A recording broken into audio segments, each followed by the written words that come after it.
নমস্কাৰ মই ৰাহুলে লৈ আহিছোঁ আগন্তুক হ'বলগীয়া অসম চৰকাৰৰ বিভিন্ন এক্সাম যেনে Assam police TET DME ADRE JEE ইত্যাদিৰ প্ৰতি লক্ষ্য কৰি কিছুমান ইম্পৰ্টেণ্ট MCQ তাৰে আজি এই ভিডিঅ'টিৰ 100টা ইম্পৰ্টেণ্ট MCQ লৈ আলোচনা কৰিবলৈ ওলাইছোঁ আৰু আজি এই ভিডিঅ'টিত মই ইণ্ডিয়ান পলিটি এণ্ড গভাৰ্নেন্সৰ কিছু ইম্পৰ্টেণ্ট কুৱেশ্যন আৰু প্ৰিভিয়াছ ইয়েৰ কুৱেশ্যনো এড কৰিছোঁ পাৰিলে ভিডিঅ'টো শেষলৈকে চাব আৰু ইতিমধ্যে মই বিভিন্ন ভিডিঅ'ৰ সিৰিজো সম্পূৰ্ণ কৰিছোঁ যদি আপোনালোকে ভিডিঅ'বোৰ চোৱা নাই ভিডিঅ'টিৰ ডেছক্ৰিপশ্যনতে পাব লিংকবোৰ আৰু ইতিমধ্যে হৈ যোৱা সকলোবোৰ ভিডিঅ'ৰ আপোনালোকে PDF ল'ব পাৰিব মোৰ টেলিগ্ৰাম চেনেলৰ পৰা টেলিগ্ৰাম চেনেলৰ লিংকো মই ভিডিঅ'টিৰ ডেছক্ৰিপশ্যনতে দি দিম পিছে বলক পলম নকৰাকৈ আজিৰ এই 100টা MCQৰ ইণ্ডিয়ান পলিটি এণ্ড গভাৰ্নেন্সৰ পৰা লোৱা ভিডিঅ'ৰ সিৰিজটো আৰম্ভ কৰোঁ 1 number question when first sitting of Constitution Assembly Constitution Assembly কেতিয়া ফাৰ্ষ্ট সিটিং হৈছিল বুলি সুধিছে বা কেতিয়া প্ৰথম বহিছিল বুলি সুধিছে আৰু ইয়াত অপচন দিছে A 9 ডিসেম্বৰ 1946 B দিছে 15 আগষ্ট 1947 C দিছে 26 নৱেম্বৰ 1949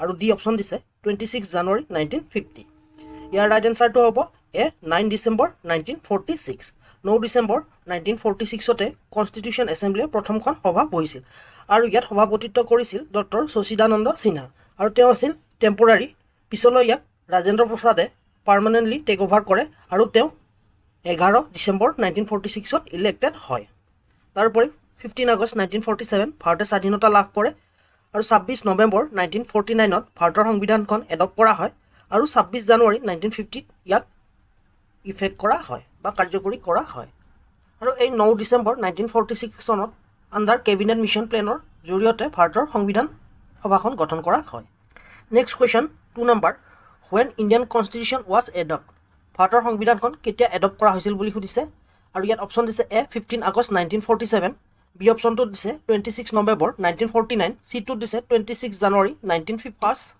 আৰু D অপচনটো দিছে 31 ডিসেম্বৰ 1950 ইয়াৰ ৰাইট আনসাৰটো হ'ব B 26 নৱেম্বৰ 1949 26 নৱেম্বৰ 1949 তে ভাৰতৰ সংবিধানখন এডপ্ট কৰা হয় আৰু ইয়াক 26 জানুৱাৰী 1950 কাৰ্যকৰী কৰা হয় Next question 3 number What was the initial strength of the Constitution Assembly Constitution Assembly প্ৰথম অৱস্থাত ইয়াৰ strength কিমান আছিল বুলি সুধিছে আৰু ইয়াত অপচনত দিছে A4 B দিছে 93 C দিছে 292 D দিছে 389 ইয়াৰ ৰাইট আনসাৰটো হ'ব D 389 প্ৰথম অৱস্থাত ভাৰতৰ সংবিধান সভাৰ strength আছিল 389 কিন্তু পিছলৈ ইয়াৰ strength কমি যায় কাৰণ যেতিয়া ভাৰত আৰু পাকিস্তান পাৰ্টিশন হয় কিছু অংশ বা কিছু মেম্বাৰ পাকিস্তানৰ হয় আৰু কিছু মেম্বাৰ ভাৰতৰ হয় আৰু যেতিয়া পাৰ্টিশন হয় পাৰ্টিশনৰ পিছত ভাৰতত মেম্বাৰৰ সংখ্যা হ'ল 299 কনষ্টিটিউশ্যন এছেম্বলিৰ 4জন চিফ কমিশনাৰ প্ৰভিন্সৰ পৰা লোৱা হয় আৰু তেওঁলোক আছিল দিল্লী আজমেৰ মেৱাৰ কৰ্ক ব্ৰিটিছ বেলুচিস্তান আৰু 93 জন মেম্বাৰ আছিল ইণ্ডিয়ান প্ৰিন্সলি ষ্টেটৰ পৰা আৰু 292 আছিল প্ৰভিন্সিয়েল লেজিসলেটিভ এছেম্বলিৰ পৰা next question 4 number when constitution come into force ভাৰতৰ সংবিধানখন কেতিয়া come into force হৈছিল বা কাৰ্যকৰী কৰা হৈছিল বুলি সুধিছে ইয়াত অপচনত দিছে A 26 জানুৱাৰী 1952 B দিছে 15 আগষ্ট 1949 C দিছে 26 নৱেম্বৰ 1949 D দিছে 26 জানুৱাৰী 1950 ইয়াৰ ৰাইট আনসাৰটো হ'ব 26 জানুৱাৰী 1950 26 জানুৱাৰী 1950 চনতে ভাৰতৰ সংবিধানখন কাৰ্যকৰী কৰা হয় আৰু এই 26 জানুৱাৰী লোৱাৰ কাৰণটো হ'ল 26 জানুৱাৰী 1930 তে পূৰ্ণ স্বৰাজ গঠন কৰা হৈছিল বা পূৰ্ণ স্বৰাজ ডিক্লেয়াৰ কৰা হৈছিল হে 26 জানুৱাৰীটো গণৰাজ্য দিৱস হিচাপে পালন কৰা হয় আৰু এই গণৰাজ্য দিৱসতে আমাৰ সংবিধানখন কাৰ্যকৰী কৰা হয় next question 5 number who prepare the original draft of Indian constitution ভাৰতৰ সংবিধানৰ অৰিজিনেল ড্ৰাফটখন কোনে প্ৰিপেয়াৰ কৰিছিল বুলি সুধিছে এ দিছে জৱাহৰলাল নেহৰু বি দিছে ছাৰ BN ৰাও চি দিছে MK গান্ধী ডি দিছে BR আম্বেদকাৰ ইয়াৰ ৰাইট আনসাৰটো হ'ব বি ছাৰ BN ৰাও ভাৰতৰ সংবিধানৰ প্ৰথম অৱস্থাত অৰিজিনেল ড্ৰাফটখন ছাৰ BN ৰাও বা ছাৰ বেনেগেল নৰসিংহ ৰাও দ্বাৰা প্ৰস্তুত কৰা হৈছিল পিছলৈ এখন মডিফাই কৰি ডক্টৰ BN আম্বেদকাৰে পাব্লিছ কৰে নেক্সট কুৱেশ্যন 6 নম্বৰ হু মুভ অবজেক্টিভ ৰিজলিউশ্যন কোনে মুভ কৰে বুলি সুধিছিল এ দিছে জৱাহৰলাল নেহৰু বি দিছে ছাৰ BN ৰাও চি দিছে MK গান্ধী ডি দিছে BR আম্বেদকাৰ ইয়াৰ ৰাইট আনসাৰটো হ'ব এ জৱাহৰলাল নেহৰুৱে 13 ডিচেম্বৰ 1946 ত অবজেক্টিভ ৰিজলিউশ্যনখন আনিছিল আৰু এই 13 ডিচেম্বৰত অবজেক্টিভ ৰিজলিউশ্যন আনাৰ সময়ত ডক্টৰ ৰাজেন্দ্ৰ প্ৰসাদ আছিল chairman next question 7 number when objective resolution move by Jawaharlal নেহৰুৱে কেতিয়া অবজেক্টিভ ৰিজলিউশ্যনখন মুভ কৰিছিল বুলি সুধিছে আৰু মই ইতিমধ্যে কৈ আহিছোঁ A দিছে 22 জানুৱাৰী 1947, B দিছে 13 ডিচেম্বৰ 1946, C দিছে 26 জানুৱাৰী 1950 আৰু D দিছে 15 আগষ্ট 1947।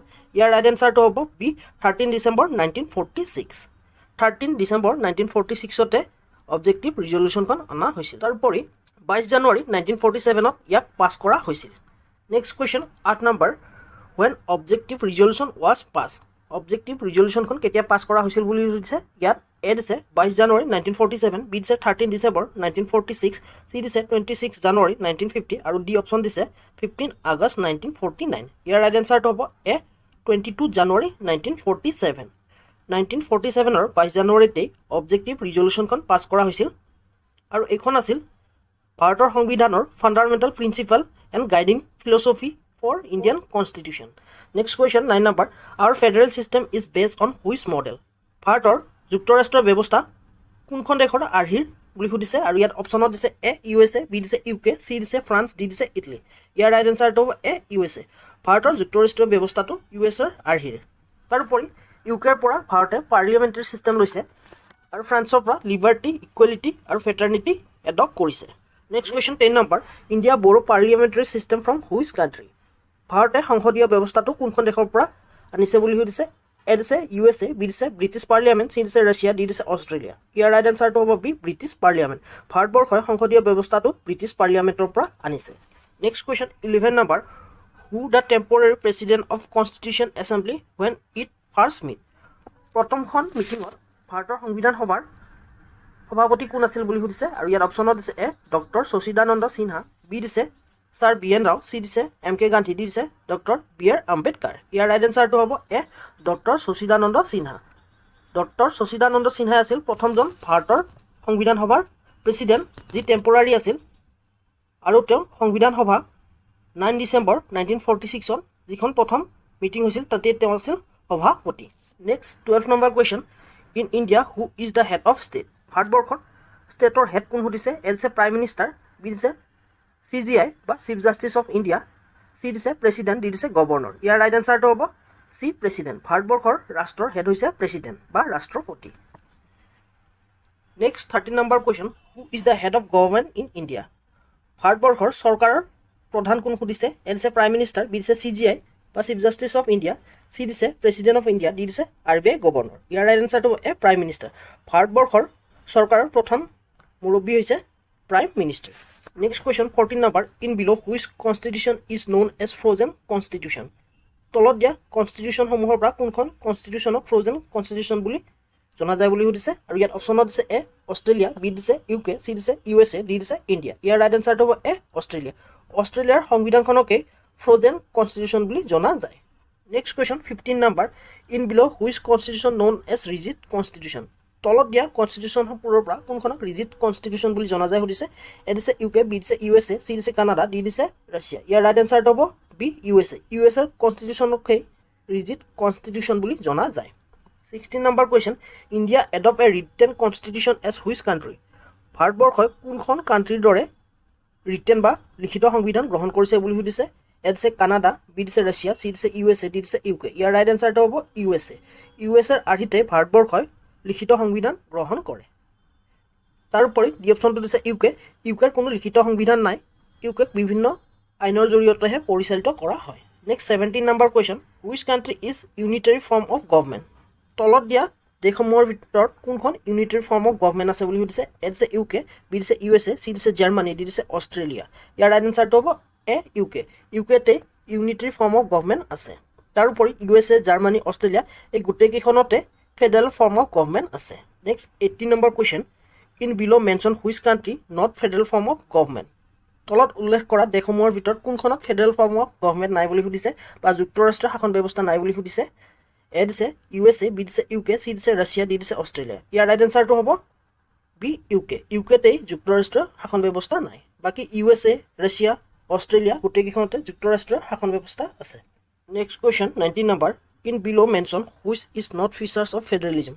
তলত উল্লেখ কৰা সমূহৰ পৰা কোনটো যুক্তৰাষ্ট্ৰীয় বৈশিষ্ট্য নহয় বুলি সুধিছে। A দিছে ৰেচিডিউৰি পাৱাৰ, B দিছে ইউনিফৰ্ম জুডিচিয়ৰী, C দিছে ডুৱেল গভৰ্ণমেণ্ট, D দিছে ছেপাৰেশ্যন অফ পাৱাৰ। ইয়াৰ ৰাইট এনচাৰটো হ'ব ইউনিফৰ্ম জুডিচিয়ৰী। ইউনিফৰ্ম জুডিচিয়ৰীয়ে হৈছে বা ফেডাৰেলিজিমৰ বৈশিষ্ট্য নহয়। তাৰোপৰি কিছু ফেডাৰেলিজমৰ বৈশিষ্ট্য জানি লওঁ আহক।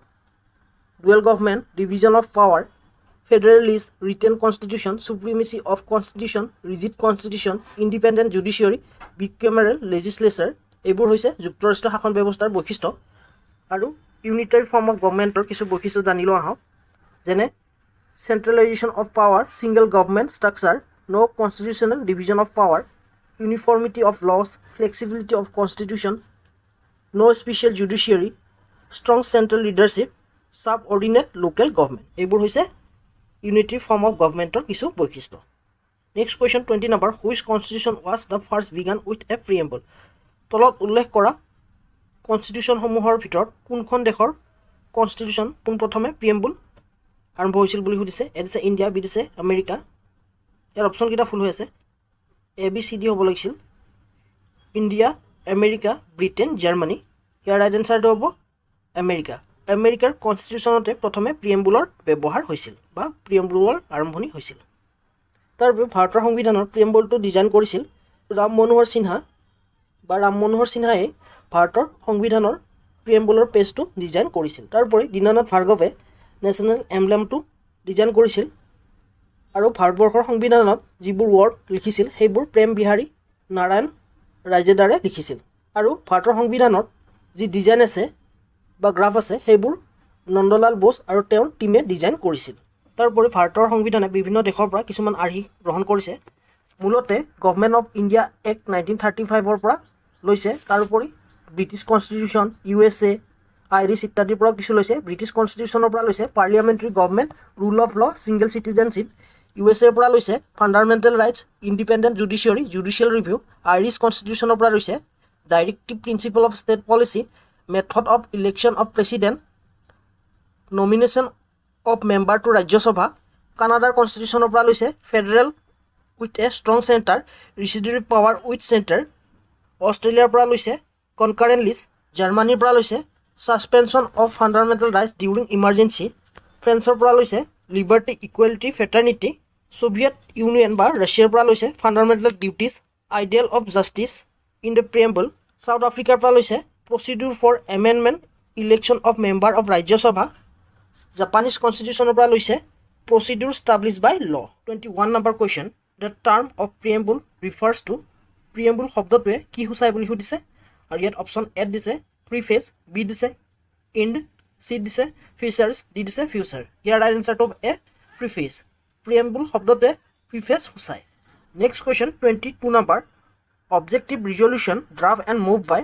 অবজেক্টিভ ৰিজলিউশ্যন কোনে ড্ৰাফ্ট আৰু মুভ কৰিছিল বুলি সুধিছে। এ দিছে পণ্ডিত নেহেৰু, বি দিছে চৰ্দাৰ বল্লভভাই পেটেল, চি দিছে BR আম্বেদকাৰ, ডি দিছে ৰাজেন্দ্ৰ প্ৰসাদ। ইয়াৰ ৰাইট এনচাৰটো হ'ব এ পণ্ডিত নেহেৰু। পণ্ডিত নেহেৰুৱে অবজেক্টিভ ৰিজলিউশ্যনখন ড্ৰাফ্ট কৰিছিল আৰু কনষ্টিটিউশ্যন এছেম্বলিত ইয়াক মুভ কৰিছিল বা কনষ্টিটিউশ্যন এছেম্বলিত ইয়াক উত্থাপন কৰিছিল।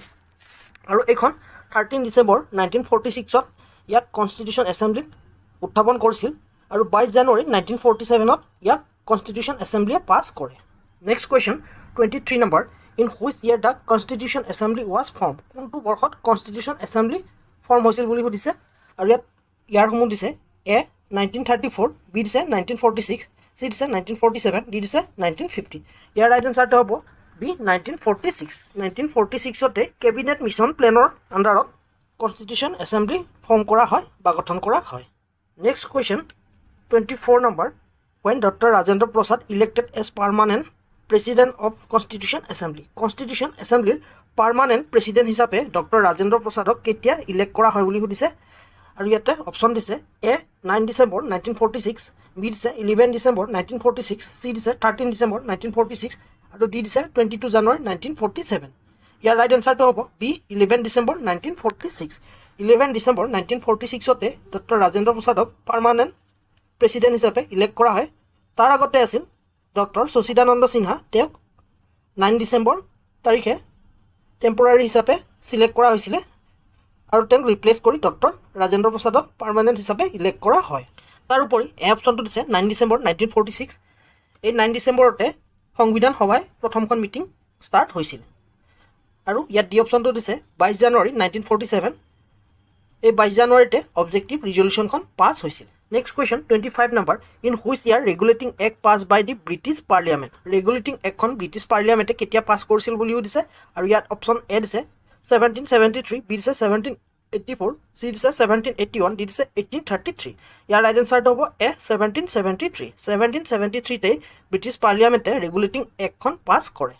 Next question 26 number. In which year regulating act was amending by British Parliament? কোনটো বৰ্ষত regulating act খন British Parliament amend কৰিছিল বুলি সুধিছে ইয়াত আৰু ইয়াত অপচন এ দিছে 1773, বি দিছে 1784, চি দিছে 1781, ডি দিছে 1833. ইয়াৰ ৰাইট আনসাৰটো হ'ব 1781.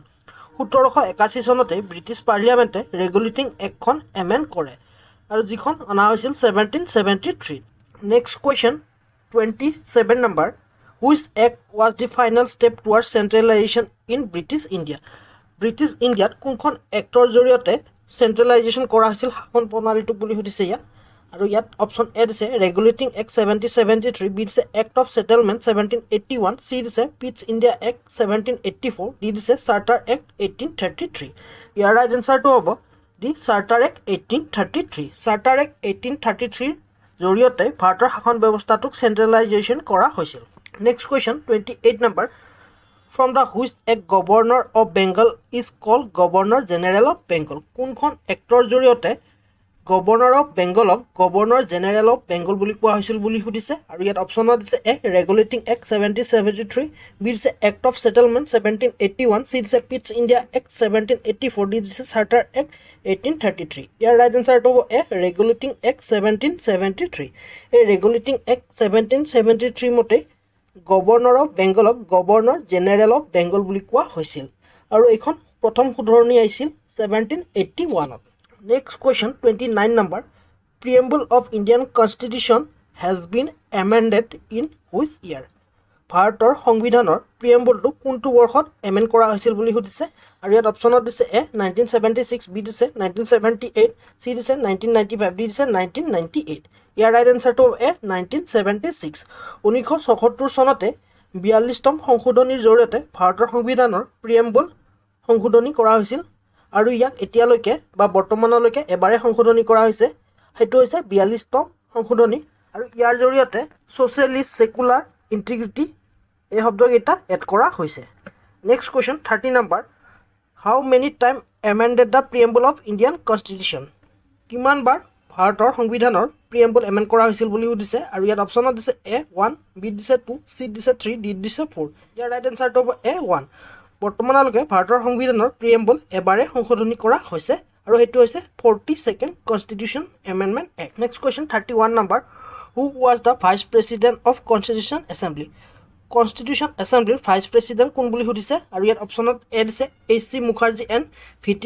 কৃষ্ণমাচাৰী, বি দিছে ডক্টৰ ৰাজেন্দ্ৰ প্ৰসাদ, চি দিছে ডক্টৰ সচিদানন্দ সিনহা, ডি দিছে ডক্টৰ বি আৰ আম্বেদকাৰ. ইয়াৰ ৰাইট এনসাৰটো হ'ব A H.C. Mukherjee and V.T. Krishnamachari আৰু দুজন আছিল vice president. Next 32 number question. Which of the most important committee of the constitution assembly? Constitution এছেম্বলিৰ কোনখন সকলোতকৈ গুৰুত্বপূৰ্ণ কমিটি বুলি সুধিছে আৰু ইয়াত অপচনত দিছে এ ড্ৰাফটিং কমিটি, বি দিছে minorities and tribal affairs committee, C দিছে ষ্টাৰিং কমিটি, ডি দিছে ইউনিয়ন পাৱাৰ কমিটি. ইয়াৰ ৰাইট এনসাৰটো হ'ব A the drafting committee. Drafting কমিটিখনেই হৈছে সংবিধান সভাৰ আটাইতকৈ গুৰুত্বপূৰ্ণ committee. Next question 33 number. When was the drafting committee set up? Drafting committee কেতিয়া ছেট আপ কৰা হৈছিল বুলি সুধিছে আৰু ইয়াত অপচনত দিছে এ আগষ্ট 29, 1947, বি দিছে 9 ডিচেম্বৰ 1946, চি দিছে 11 ডিচেম্বৰ 1946 আৰু ডি দিছে 13 December 1946.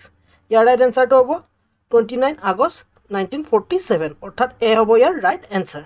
Next question 34 number. Who was the chairman of drafting committee? Drafting কমিটিৰ চেয়াৰমেন কোন বুলি সুধিছে এ দিছে doctor B R Ambedkar, B দিছে ডক্টৰ সচিদানন্দ সিনহা, চি দিছে ডক্টৰ ৰাজেন্দ্ৰ প্ৰসাদ, ডি দিছে গোপীনাথ বৰদলৈ. ইয়াৰ ৰাইট এনসাৰটো হ'ব A doctor B R Ambedkar. Doctor B R আম্বেদকাৰে আছিল ড্ৰাফটিং কমিটিৰ চেয়াৰমেন.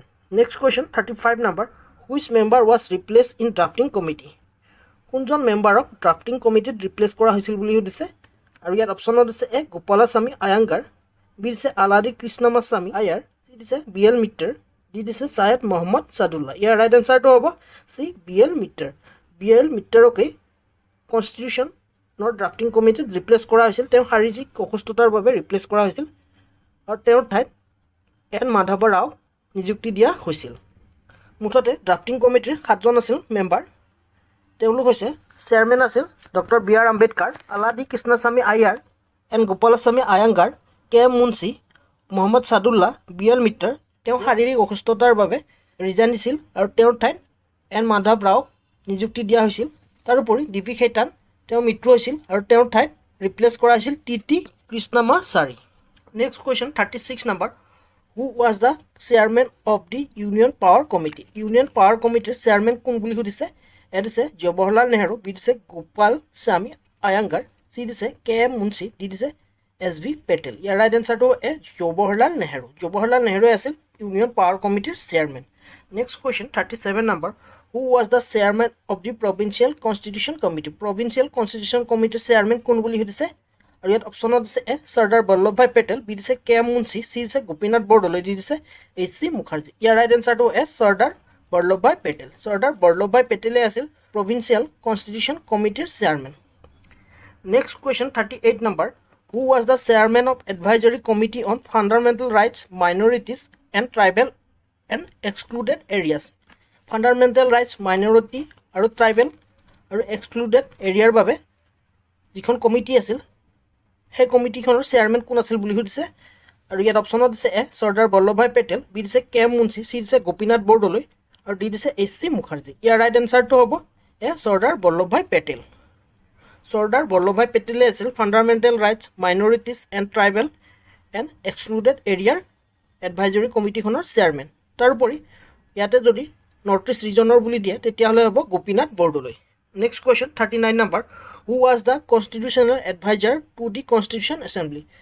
কনষ্টিটিউশ্যন এছেম্বলিৰ কোনে কনষ্টিটিউশ্যনেল এডভাইজাৰ আছিল বুলি সুধিছে। আৰু ইয়াত অপশ্যনত দিছে A B N Rao, B দিছে চৰ্দাৰ বল্লভভাই পেটেল, চি দিছে কে এম মুন্সি, ডি দিছে এইচ চি মুখাৰ্জী। ইয়াৰ ৰাইট এনচাৰটো হ'ব A B N Rao. B N ৰাওৱে আছিল এডভাইজাৰ কনষ্টিটিউশ্যন এছেম্বলিৰ। Next question 40 number, doctor Rajendra Prasad was the chairman of which of the following committee of the constitution assembly? Constitution এছেম্বলিৰ কোনখন সভাৰ চেয়াৰমেন আছিল ৰাজেন্দ্ৰ প্ৰসাদ, বা কোনখন কমিটিৰ চেয়াৰমেন আছিল ৰাজেন্দ্ৰ প্ৰসাদ বুলি সুধিছে। ইয়াত এ দিছে ইউনিয়ন কনষ্টিটিউশ্যন কমিটি, বি দিছে ষ্টেৰিং কমিটি, চি দিছে প্ৰভিঞ্চিয়েল কনষ্টিটিউশ্যন কমিটি, ডি দিছে ad hoc committee on the national flag. ইয়াৰ ৰাইট এনচাৰটো হ'ব বি ষ্টেৰিং কমিটি। ষ্টেৰিং কমিটিৰে চেয়াৰমেন আছিল doctor Rajendra Prasad. 41 number question, how long did the constitution assembly take to frame the constitution? কনষ্টিটিউশ্যনখন বনাওঁতে constitution এছেম্বলিয়ে কিমান সময় লৈছিল বুলি সুধিছে ইয়াত। আৰু ইয়াত অপশ্যনত এ দিছে 3 year 11 month and 17 days, B দিছে 2 year 11 month and 17 days of an round to 18 days, C option 4 year 11 month and 17 days, D option 5 year 11 month and 17 days। ইয়াৰ ৰাইট এনচাৰটো হ'ব বি 2 years 11 month 17 days, বা প্ৰায় 18 দিন বুলি ক'ব পাৰি। অৰ্থাৎ আমাৰ সংবিধানখন বনাওঁতে 2 বছৰ 11 মাহ আৰু 17 দিন সময় লাগিছিল। নেক্সট কুৱেশ্যন 42 নম্বৰ, হুৱেনৰ পিছত এটা এল বেছিকৈ লিখা হৈছে, when the constitution adopt by the constitution assembly date day was celebrated as? Constitution এছেম্বলিয়ে যেতিয়া কনষ্টিটিউশ্যনখন এডপ্ট কৰিছিল সেই ডেটটো কি হিচাপে চেলিব্ৰেট কৰা হয় বুলি সুধিছে। আৰু ইয়াত অপশ্যনত দিছে এ কনষ্টিটিউশ্যন ডে, বি দিছে ইণ্ডিপেণ্ডেন্স ডে, চি দিছে ৰিপাব্লিক ডে, ডি দিছে ফ্ৰীডম ডে। ইয়াৰ ৰাইট এনচাৰটো হ'ব এ কনষ্টিটিউশ্যন ডে। যেতিয়া আমাৰ কনষ্টিটিউশ্যনখন এডপ্ট কৰা হয় সেই দিনটোক কনষ্টিটিউশ্যন ডে হিচাপে পালন কৰা হয়। আৰু এই দিনটোক 2015 চনৰ পৰা সেই কনষ্টিটিউশ্যন ডে হিচাপে পালন কৰা হয়, আৰু সেইটো হৈছে 26 নৱেম্বৰ। আৰু এই 26 নৱেম্বৰ 1949তে আমাৰ কনষ্টিটিউশ্যনখন এডপ্ট কৰা হৈছিল। Next question 43 number, January 26, 1950 constitution of India finally come into force, this day celebrated as? 26 জানুৱাৰী 1950 চনৰ পৰা আমাৰ ভাৰতৰ সংবিধানখন কাৰ্যকৰী কৰা হৈছিল, আৰু এই ডেটটোক কি দিৱস হিচাপে চেলিব্ৰেট কৰা হয় বুলি সুধিছে। ইয়াত অপশ্যনত এ দিছে কনষ্টিটিউশ্যন ডে, বি দিছে ইণ্ডিপেণ্ডেন্স ডে, চি দিছে ৰিপাব্লিক ডে, ডি দিছে ফ্ৰীডম ডে। ইয়াৰ ৰাইট এনচাৰটো হ'ব চি ৰিপাব্লিক ডে। যিদিনাখনৰ পৰা আমাৰ সংবিধানখন কাৰ্যকৰী কৰা হৈছিল সেই দিনটোকে ৰিপাব্লিক ডে বুলি কোৱা হয়, বা সেই দিনটোকে ৰিপাব্লিক ডে হিচাপে পালন কৰা হয়, আৰু সেইটো হৈছে 26 জানুৱাৰী। আৰু এই 26 জানুৱাৰী 1950 চনতে আমাৰ সংবিধানখন কাৰ্যকৰী কৰা হৈছিল। তদুপৰি এই 26 জানুৱাৰী লোৱাৰ অন্য এটা কাৰণ হৈছে 1930 চনৰ এই 26 জানুৱাৰী তাৰিখেই পূৰ্ণ স্বৰাজ হিচাপে ঘোষণা কৰিছিল। Next question 44 number, how many article, parts and schedule were in the original constitution ভাৰতবৰ্ষৰ যিখন অৰিজিনেল কনষ্টিটিউশ্যন আছে সেইখনত কিমানটা আৰ্টিকল পাৰ্টছ এণ্ড শিডিউল আছে বুলি সুধিছে আৰু ইয়াতে অপশ্যনসমূহ দিছে A the final document had 22 parts 395 article and 8 schedule. B option is the final document had 23 parts, 396 article and 8 schedule. Next option is C. Final document had 24 parts, 397 article and 8 schedule. D option is final document had 25 parts, 398 articles and 8 schedule. Yeah, right answer to hobo A. 22 parts and 395 articles and 8 schedule. Amar Bharatborkhor সংবিধানখনৰ প্ৰথম অৱস্থাত 22টা part আছিল আৰু 395টা article আছিল আৰু 8টা schedule আছিল next question 45 number who head road the original constitution of India ভাৰতবৰ্ষৰ original constitution কোনে লিখিছিল বুলি সুধিছে আৰু ইয়াত অপশ্যনত দিছে এ নন্দলাল বোস বি দিছে দীননাথ ভাৰ্গভা চি দিছে বেউহাৰ ৰাম মনোহৰ ডি দিছে প্ৰেম বিহাৰী নাৰায়ণ ৰায়জেদাৰ ইয়াৰ ৰাইট এনচাৰটো হ'ব ডি প্ৰেম বিহাৰী নাৰায়ণ ৰায়জেদাৰ আমাৰ যিখন সংবিধান আছে সেইখন প্ৰথমতে হাতেৰে লিখিছিল আৰু সেই হাতেৰে লিখা সংবিধানখন লিখিছিলে প্ৰেম বিহাৰী নাৰায়ণ ৰায়জেদাৰ তাৰোপৰি নন্দলাল বোসে সংবিধানখনৰ যি ডিজাইন আছে বা গ্ৰাফ আছে ধুনীয়া ধুনীয়াকৈ আঁকা আছে সেই গ্ৰাফটো ডিজাইন কৰিছিল বা আঁকিছিল নন্দলাল বোস আৰু তেওঁৰ টিমে আৰু আমাৰ নেশ্যনেল এমব্লেমটো ডিজাইন কৰিছিলে দীননাথ ভাৰ্গৱে আৰু প্ৰিএম্বল পেজটো ডিজাইন কৰিছিলে বেউহাৰ ৰাম মনোহৰে next question 46 number When was the national flag adopted by the Constitution Assembly? Amar national flag jikhon tiranga he tiranga khon ketia Constitution Assembly adopt korisil boli hudise aru yat option dise A 22 July 1947 B dise 22 January 1947 C dise 26 November 1949 D dise 26 January 1950 year right answer to hobo A 22 July 1947 July মাহৰ 22 তাৰিখে 1947 চনতে আমাৰ সংবিধান সভাই ভাৰতবৰ্ষৰ national ফ্লেগখন adopt কৰিছিলে আৰু এই নেশ্যনেল ফ্লেগখন প্ৰথম অৱস্থাতে ডিজাইন কৰিছিলে পিংগালী ভেংকাই পিছলৈ কিন্তু কিছু ডিজাইন সলনি কৰা হয় next question 47 number when was জনগণ মন এডপ্ট এজ দি নেশ্যনেল এন্থাম জনগণ মন কেতিয়া নেশ্যনেল এন্থাম হিচাপে গ্ৰহণ কৰা হয় বুলি কৈছে আৰু ইয়াত অপচনত দিছে এ 22 জানুৱাৰী 1947 বি দিছে 13 ডিসেম্বৰ 1946 সি দিছে 26 জানুৱাৰী 1950 ডি দিছে 24 জানুৱাৰী 1950 ইয়াৰ ৰাইট আনসাৰটো হ'ব ডি 24 জানুৱাৰী 1950 অৰ্থাৎ 24 জানুৱাৰী 1950 তে আমাৰ সংবিধান সভাই জনগণ মনক নেশ্যনেল এন্থাম হিচাপে গ্ৰহণ কৰিছে বা এডপ্ট কৰিছে next question 50 number when was Vande Mataram adopt as the national song Vande Mataram কেতিয়া নেশ্যনেল সং হিচাপে গ্ৰহণ কৰিছিল বুলি সুধিছে আৰু ইয়াত অপচনত দিছে এ জানুৱাৰী 24 1950 বি দিছে 22 জানুৱাৰী 1947 সি দিছে 26 জানুৱাৰী 1950 আৰু ডি দিছে 15 আগষ্ট 1947 ইয়াৰ ৰাইট আনসাৰটো হ'ব 24 জানুৱাৰী 1950 24 জানুৱাৰী 1950 চনতে ভাৰতৰ সংবিধান সভাই বন্দে মাতৰমক নেশ্যনেল সং হিচাপে গ্ৰহণ কৰিছে মনত ৰাখিব নেশ্যনেল সং আৰু নেশ্যনেল এন্থাম দুটা বেলেগ বেলেগ নেশ্যনেল এন্থাম হৈছে জনগণ মন আৰু নেশ্যনেল সং হৈছে Vande Mataram next question 49 number who was the first governor general of Bengal কোন প্ৰথম গভৰ্ণৰ জেনেৰেল অফ বেংগল আছিল বুলি সুধিছে আৰু ইয়াত অপচনত দিছে A lord Warren Hastings B দিছে লৰ্ড উইলিয়াম বেন্টিক চি দিছে লৰ্ড কেনিং ডি দিছে লৰ্ড হাৰ্ডিং ইয়াৰ ৰাইট আনসাৰটো হ'ব এ লৰ্ড ৱাৰেন হাষ্টিং আছিল প্ৰথম governor general of Bengal 50 number question from which a governor of Bengal is called governor general of Bengal কোনখন এক্টৰ জৰিয়তে গভৰ্ণৰ অফ বেংগলক বা গভৰ্ণৰ বেংগলৰ তে গভৰ্ণৰ জেনেৰেল অফ বেংগল বুলি কোৱা হৈছিল বুলি সুধিছে আৰু ইয়াতে এ দিছে ৰেগুলেটিং এক্ট 1773 বি দিছে এক্ট অফ সেটেলমেন্ট 1781 আৰু সি অপচনটো দিছে পিটছ ইণ্ডিয়া এক্ট 1784 আৰু ডি অপচনটো দিছে চাৰ্টাৰ এক্ট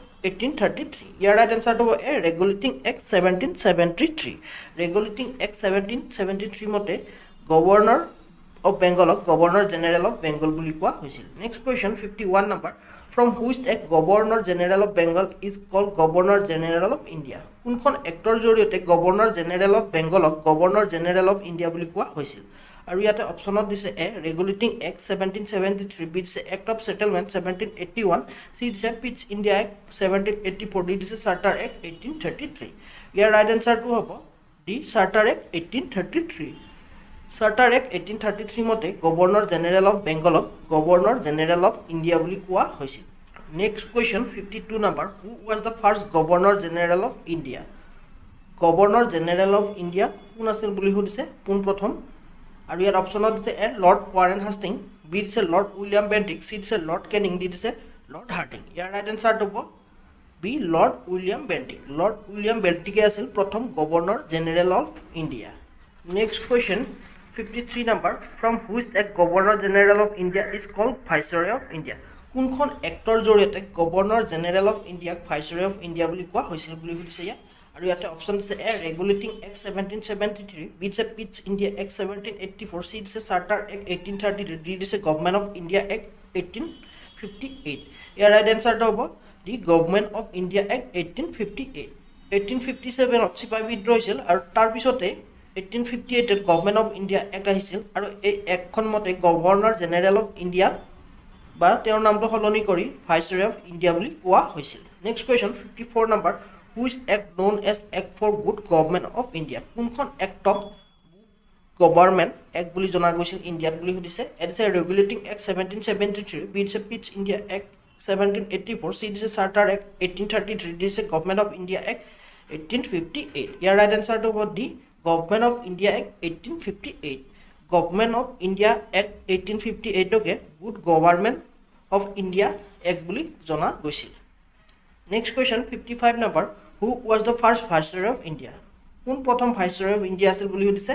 আৰু ইয়াত অপশ্যনত দিছে এ লৰ্ড মিণ্টো, বি দিছে লৰ্ড ক্লেমছফোৰ্ড, চি দিছে লৰ্ড কেনিং, ডি দিছে লৰ্ড হাৰ্ডিং। ইয়াৰ ৰাইট এনচাৰটো হ'ব দি লৰ্ড কেনিং। লৰ্ড কেনিঙে আছিল প্ৰথম গভৰ্ণৰ জেনেৰেল অফ ইণ্ডিয়া যিজনে ভাইচৰয় হিচাপে কাৰ্যভাৰ গ্ৰহণ কৰিছিল প্ৰথম অৱস্থাত, বা প্ৰথম ভাইচৰয় আছিল লৰ্ড কেনিঙে। আৰু শেষৰজন গভৰ্ণৰ জেনেৰেল অফ ইণ্ডিয়াও এই লৰ্ড কেনিঙে আছিল। তেওঁই গভৰ্ণৰ জেনেৰেল অফ ইণ্ডিয়াৰ পৰা ভাইচৰয় অফ ইণ্ডিয়া হিচাপে কাৰ্যভাৰ গ্ৰহণ কৰিছিল। Next question 56 number which charter act trying to introduce a system of open competition for selection of civil servant.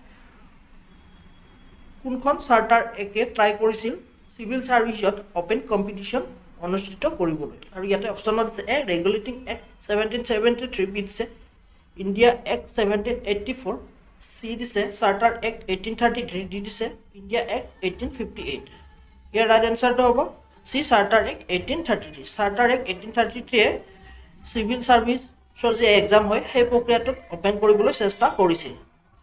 Next question 57 which act was last series of charter act. কোনখন act charter এক্টৰ last series বুলি কোৱা হয়। আৰু ইয়াতে option দিছে A regulating act 1773, D দিছে Pitt's India act 1784, C দিছে চাৰ্টাৰ এক্ট 1833, ডি দিছে গভৰ্ণমেণ্ট অফ ইণ্ডিয়া এক্ট 1858। ইয়াৰ ৰাইট এনচাৰটো হ'ব C charter act 1833।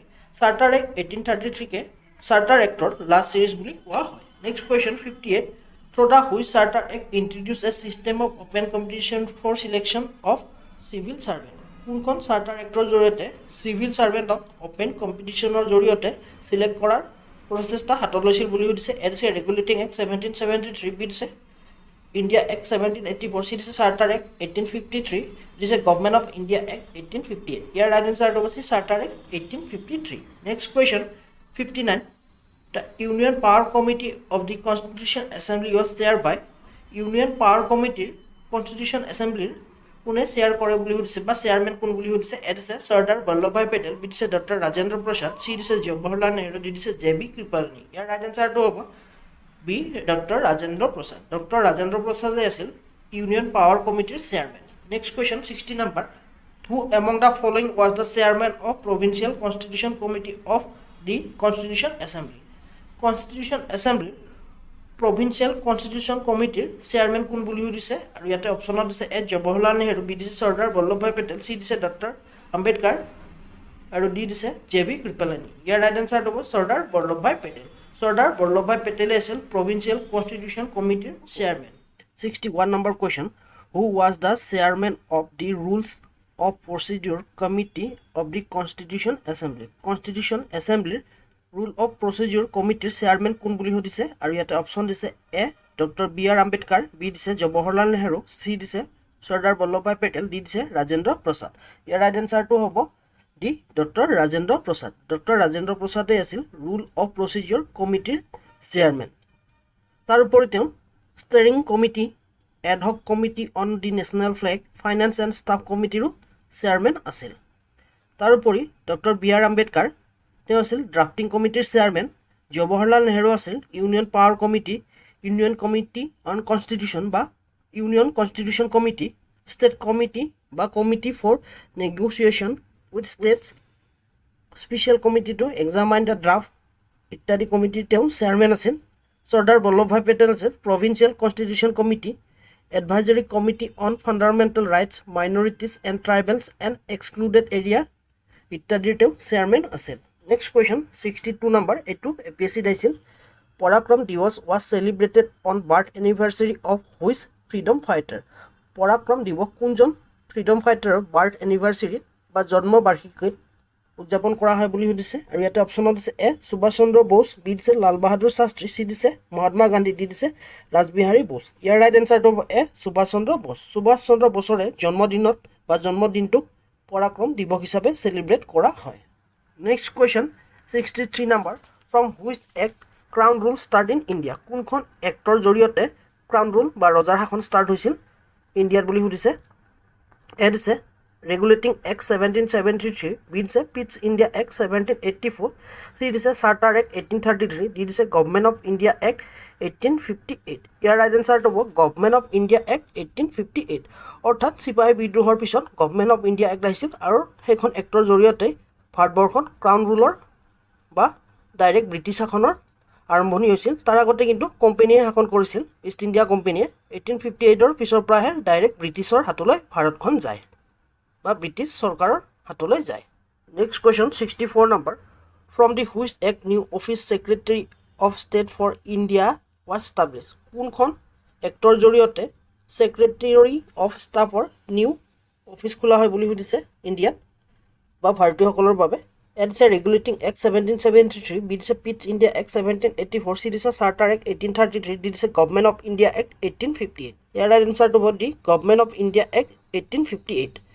Government of India act 1858ৰ জৰিয়তে নিউ অফিচ খোলা হৈছিল ছেক্ৰেটাৰী অফ ষ্টেট ভাৰতীয়সকলৰ বাবে।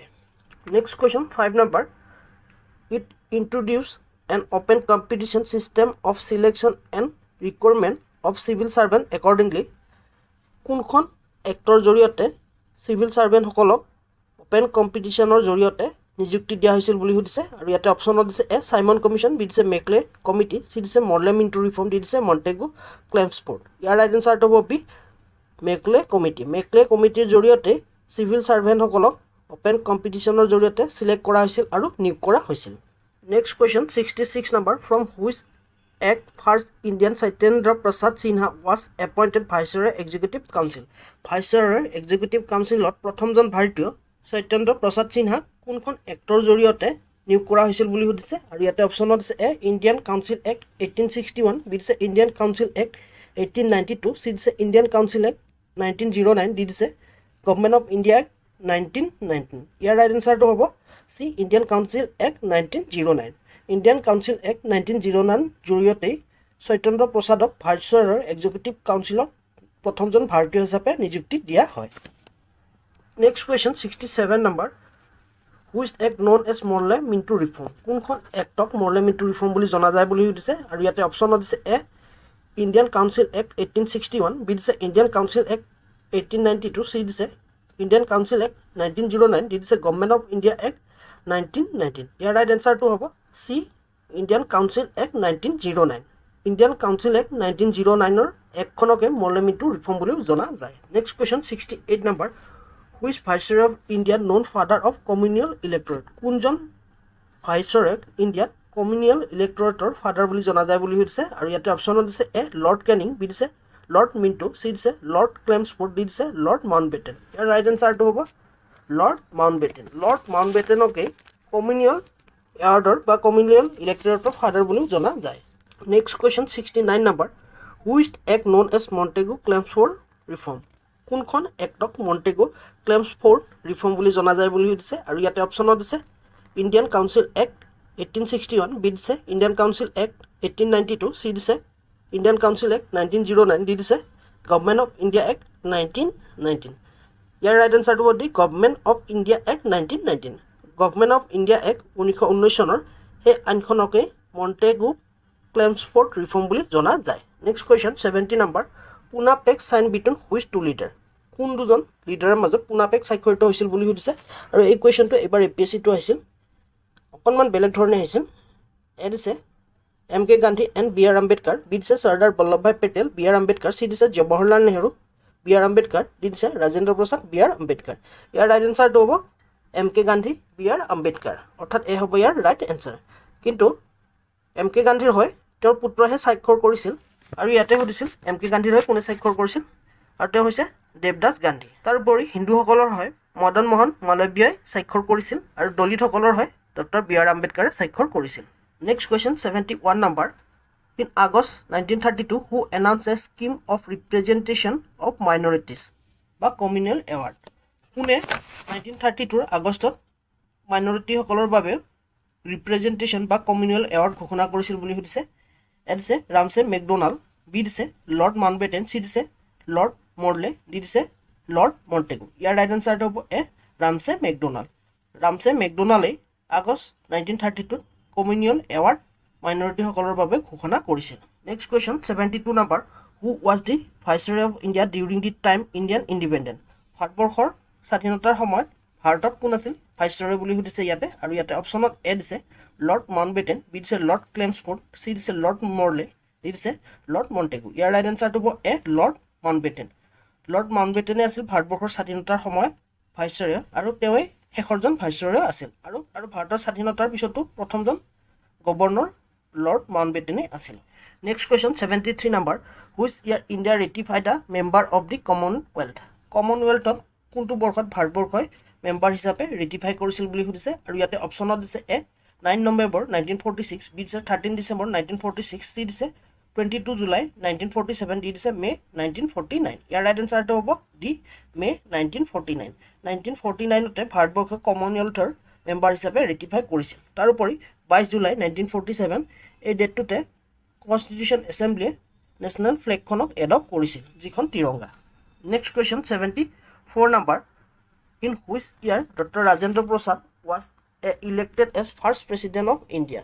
কোনটো বৰ্ষত ডক্টৰ ৰাজেন্দ্ৰ প্ৰসাদে প্ৰথমজন ইলেক্টেড প্ৰেছিডেণ্ট হিচাপে ভাৰতবৰ্ষত নিৰ্বাচিত হৈছিল বুলি সুধিছে, আৰু ইয়াতে অপশ্যনত দিছে এ 9 নৱেম্বৰ 1946, বি দিছে 13 ডিচেম্বৰ 1946, চি দিছে 22 জুলাই 1947, ডি দিছে 24 জানুৱাৰী 1950। ইয়াৰ ৰাইট এনচাৰটো হ'ব ডি 24 জানুৱাৰী 1950।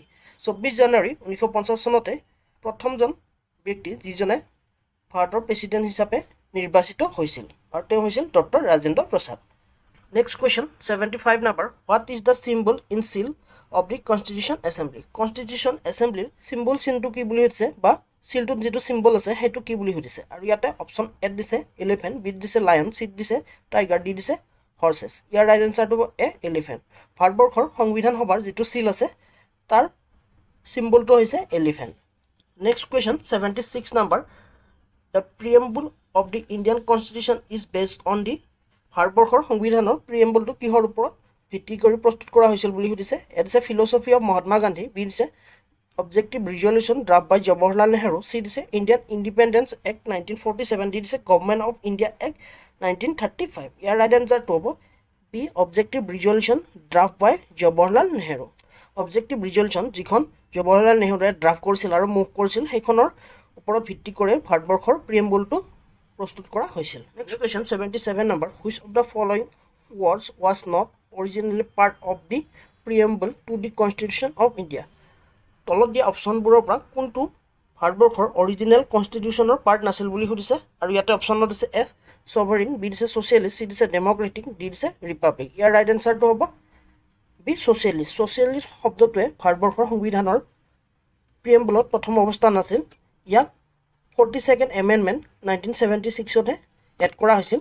তাৰোপৰি ইয়াৰ সৈতে ছ'চিয়েলিষ্ট ছেকুলাৰ এই শব্দকেইটাও এড কৰা হৈছিল, বা ছ'চিয়েলিষ্ট ছেকুলাৰ শব্দকেইটা এড কৰা হৈছিল। Next question 78 number the ideal of liberty equality and fraternity in the preamble are inspired by which revolution? ভাৰতৰ সংবিধানৰ লিবাৰ্টি ইকুৱেলিটি ফেটাৰ্নিটি যি প্ৰিএম্বলত উল্লেখ কৰা হৈছে সেয়া কিহৰ পৰা বা কোনটো ৰিভলিউশ্যনৰ পৰা ইনস্পায়াৰ হৈছে বুলি সুধিছে, আৰু ইয়াতে অপশ্যনত দিছে এ American Revolution, B is a French Revolution, C is a Russian Revolution, D is a Glorious Revolution. Here right answer to be French Revolution. French Revolution or প্ৰায় অনুপ্ৰাণিত হয় লিবাৰ্টি ইকুৱেলিটি আৰু ফেটাৰ্নিটি আমাৰ সংবিধানৰ প্ৰিএম্বুলত এড কৰা হৈছিলে।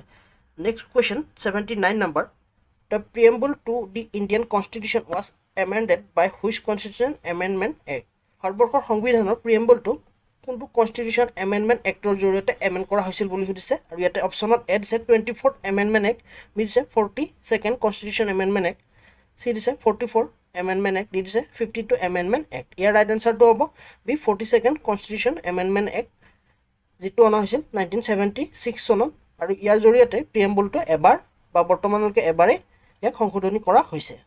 Next question 80 number what is the correct sequence of the term mention in the preamble of the Indian constitution.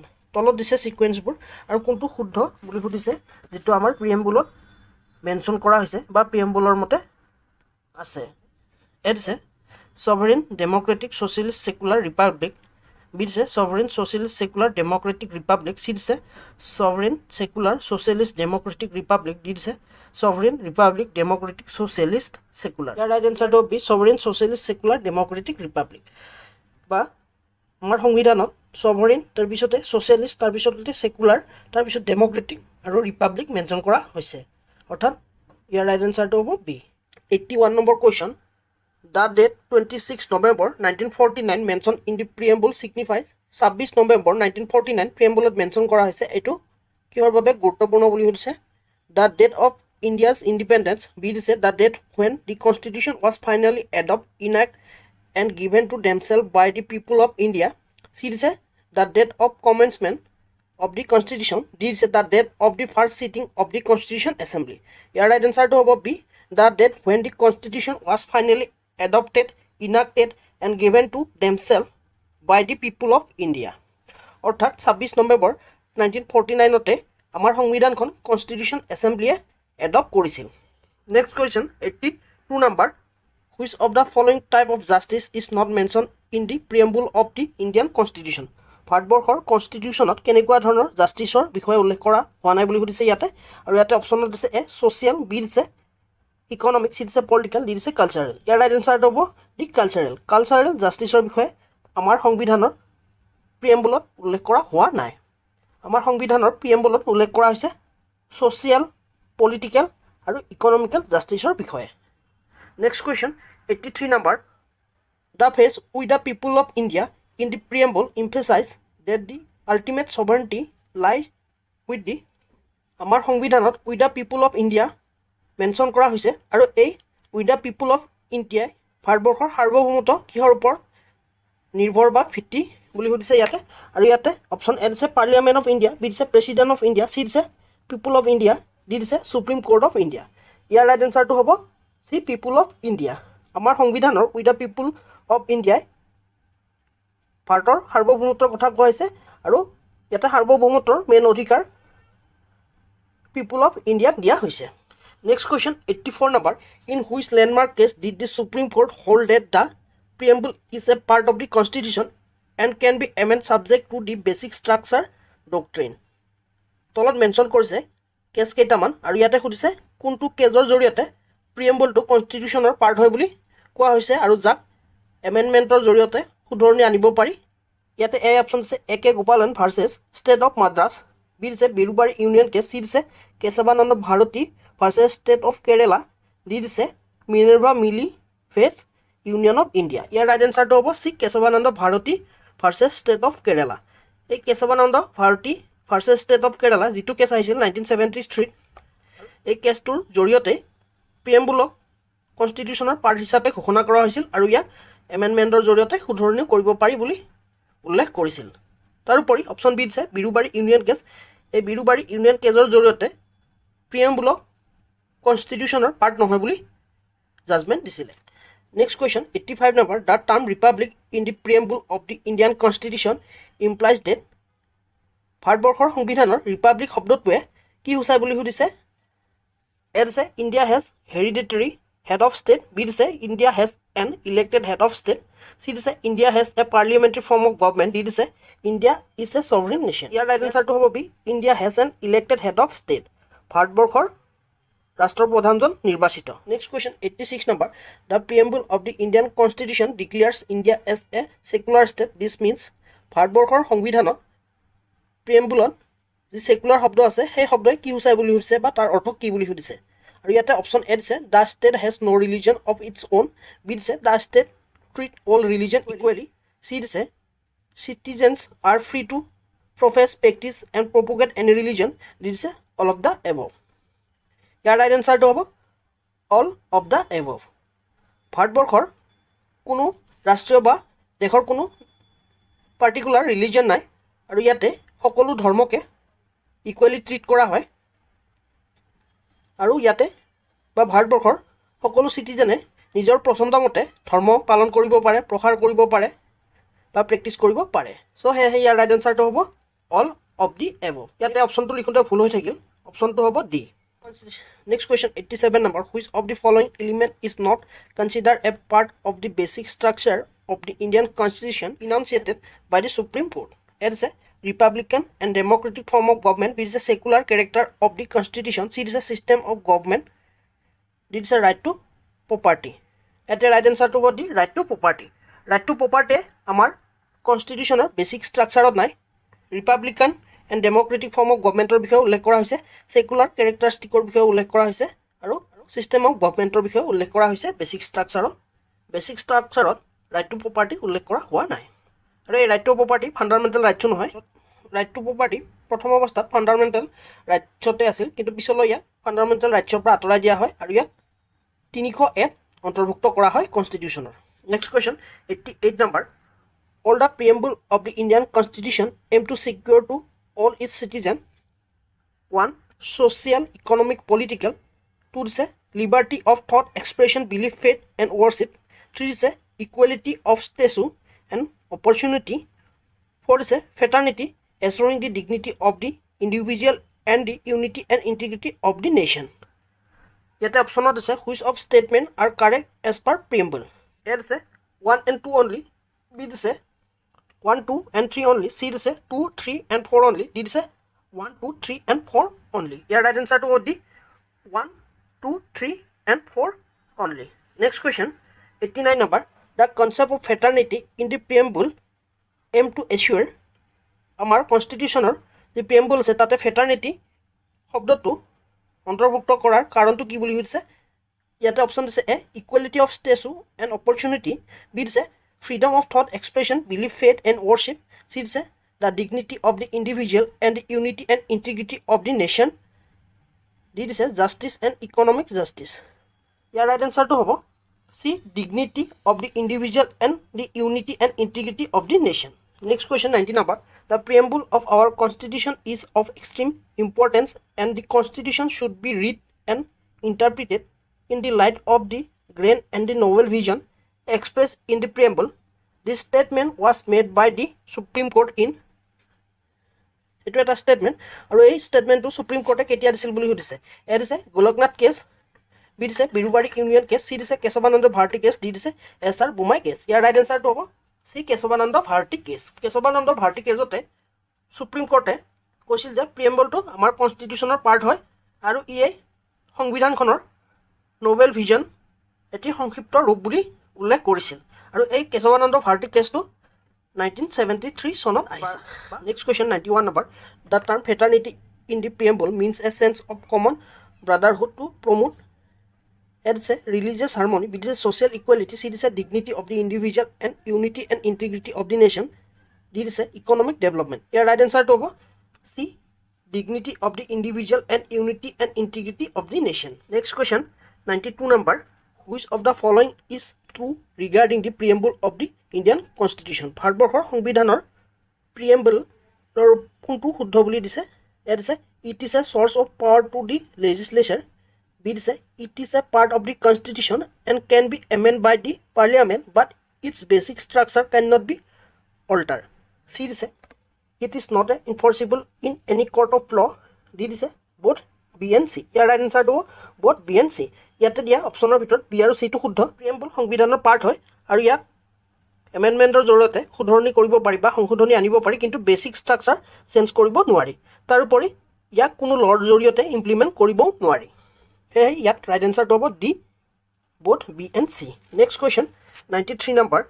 The objective of economic justice in the preamble is primary achieved through আমাৰ প্ৰিএম্বুলত যে economic justice আছে সেইটো কিহৰ দ্বাৰা achieve কৰা পাৰি বুলি সুধিছে বা কিহৰ দ্বাৰা এচিভ কৰা হয় বুলি সুধিছে it's a direct principle of state policy B it's a fundamental rights C it's a fundamental duties D it's a economic provision ইয়াৰ ৰাইট এনচাৰটো হ'ব the directive principle of state policy directive principle of state পলিচিৰ জৰিয়তে আমাৰ প্ৰিএম্বুলত mention কৰা economic জাষ্টিছৰ লক্ষ্য achieve কৰিব পাৰি next question 94 number the concept of democratic republic in the preamble signifies প্ৰিএম্বুলত উল্লেখিত ডেম'ক্ৰেটিক ৰিপাব্লিক শব্দটোৰ গুৰুত্ব কি বুলি সুধিছে এড আছে that the head of the state is elected and not a hereditary monarch and the government is chosen by the people B দিছে that there is a division of power between the central and state government C দিছে that the judiciary is independent of the executive and the legislature আৰু D দিছে that the constitution is the supreme year right answer to a that the head of the state is elected and not a hereditary monarch and the government is chosen by the people democratic শব্দটোৱে ৰাষ্ট্ৰৰ মুৰব্বীজনক নিৰ্বাচিত কৰাকে সূচায় যিটো হেৰিডিটৰী নহয় বা পৈতৃকভাৱে লাভ কৰা পদ নহয় আৰু ইয়াৰ গভৰ্ণমেণ্টক জনসাধাৰণৰ দ্বাৰা নিৰ্বাচিত কৰা হয় next question 95 number what does sovereign imply in the preamble of the Indian constitution ভাৰতবৰ্ষৰ সংবিধানৰ ছভাৰেইনটিয়ে কি সূচায় বুলি সুধিছে আৰু ইয়াতে এড আছে India is a member of commonwealth of nation B দিছে India is free to conduct its own internal and external affairs C দিছে India is not subject to the control of any outside power আৰু D দিছে both B and C ইয়াৰ right এনচাৰটো হ'ব D both B and C ইয়াতে দিয়া অপশ্যনৰ ভিতৰত বি আৰু চি দুয়োটাই শুদ্ধ ইণ্ডিয়া ফ্ৰী সকলোবোৰ এক্সটাৰ্নেল আৰু ইণ্টাৰনেল এফেয়াৰ্ছ নিজেই ডিচিশ্যন ল'বৰ বাবে আৰু ইণ্ডিয়া কোনো বহিঃশক্তিৰ কণ্ট্ৰলত নাথাকিব বা নাই সেয়েহে ইয়াতে ৰাইট এনচাৰটো হ'ব D both B and C next question 96 number which word was added to the preamble along with secular and socialist by the 42nd amendment act 1976 42nd constitution amendment act 1976ত secular and ছ'চিয়েলিষ্টৰ লগত তলত দিয়া অপশ্যনবোৰৰ পৰা কোনটো শব্দ add কৰা হৈছিল বুলি সুধিছে আৰু ইয়াতে অপশ্যনত দিছে এ ইউনিটি বি দিছে ইকুৱেলিটি চি দিছে ইণ্টিগ্ৰিটি দি দিছে ডিগনিটি ইয়াৰ ৰাইট এনচাৰটো হ'ব চি ইণ্টিগ্ৰিটি শব্দটোৱে 1976ত 42nd যি কনষ্টিটিউশ্যন এমেণ্ডমেণ্ট এক্ট আহিছিল তাৰ জৰিয়তে এড কৰা হৈছিল ছেকুলাৰ ছ'চিয়েলিষ্টৰ লগত next question 97 number the preamble of the Indian constitution is describe as the soul of the constitution by ভাৰতবৰ্ষৰ সংবিধানৰ প্ৰিএম্বলটোৱে কনষ্টিটিউশ্যনৰ আত্মাক সূচায় আৰু এই বাক্যশাৰী কোনে কৈছিল বুলি সুধিছে এ দিছে doctor B R Ambedkar B দিছে জৱাহৰলাল নেহৰু চি দিছে এম হিদায়তুল্লাহ আৰু ডি দিছে কে এম মুন্সি ইয়াৰ ৰাইট এনচাৰটো হ'ব চি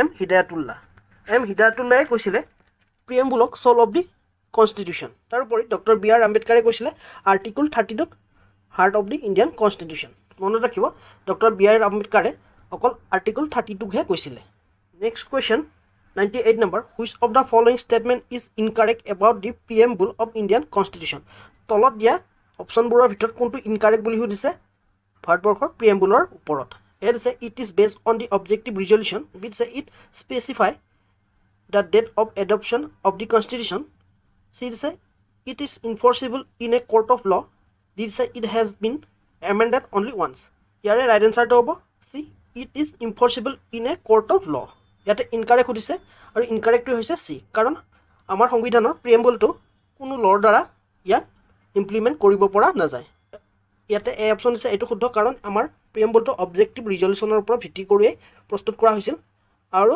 ইয়াতে বি অপশ্যন দিছে এইটো শুদ্ধ ইয়াক স্পেচিফিক এটা ডেটতহে এডপশ্যন কৰা হৈছিল বা এডপ্ট কৰা হৈছিলে আৰু ডি অপশ্যনটো শুদ্ধ কাৰণ এতিয়ালৈকে আমাৰ প্ৰিএম্বল এবাৰেই সংশোধনী কৰা হৈছে যিটো 42nd কনষ্টিটিউশ্যন এমেণ্ডমেণ্ট এক্ট 1976ত অনা হৈছিল আৰু ইয়াৰ জৰিয়তে ছ'চিয়েলিষ্ট ছেকুলাৰ আৰু ইণ্টিগ্ৰিটি এই তিনিটা শব্দ এড কৰা হৈছিল next question 99 number the preamble to the Indian constitution is significant because ভাৰতবৰ্ষৰ সংবিধানৰ প্ৰিএম্বলটো গুৰুত্বপূৰ্ণ কাৰণ এটা অপশ্যন এ দিছে it contain the enacting clause of the constitution b is it contain the philosophy and ideals of the constitution c is it declare india as a socialist and secular state d is all of the above here right answer to all of the above next question 100 number raja hekhoti question the term liberty in the preamble does not include ভাৰতবৰ্ষৰ সংবিধানৰ যি প্ৰিএম্বল আছে তাতে liberty শব্দটো add কৰা হৈছে লগতে লিবাৰ্টিৰ বিষয়ে কিছু এক্সপ্লেইন কৰা হৈছে ইয়াৰে কোনটো নহয় বুলি সুধিছে